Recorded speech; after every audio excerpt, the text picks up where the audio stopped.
ونصلي ونسلم على رسوله الكريم أما بعد فأعوذ بالله من الشيطان الرجيم بسم الله الرحمن الرحيم ألا بذكر الله تطمئن القلوب خبردار دلوں کا سکون اللہ کے ذکر میں ہے۔ حضرات گرامی، آج ہر بندہ سکون کی تلاش میں ہے۔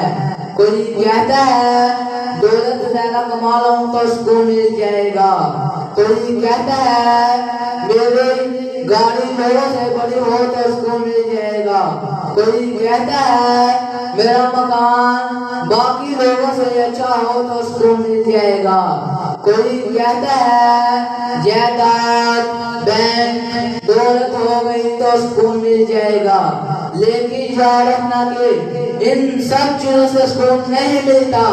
اگر سکون ملتا ہے ذکر خدا کرنے سے اور محبت مصطفیٰ کرنے سے سکون ملتا ہے۔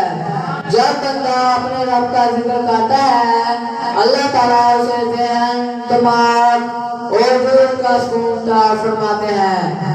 اللہ کا ذکر کرنے سے بہت سی مصیبتیں ٹال جاتی ہے۔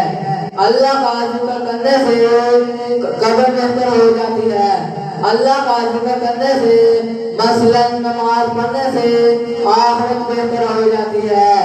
آج ہم سب بہت ہی ساری پریشانیوں کا شکار اس لیے ہے کہ ہم نے نماز پڑھنا چھوڑ دی، قرآن کی تلاوت کرنا چھوڑ دی۔ اس مصیبت میں ہم بڑے بڑے لوگوں کا دروازہ دیکھتے ہیں کہ اس مسئلے کا کوئی حل نکالیں، لیکن اپنے رب کی بارگاہ میں حاضر نہیں ہوتے۔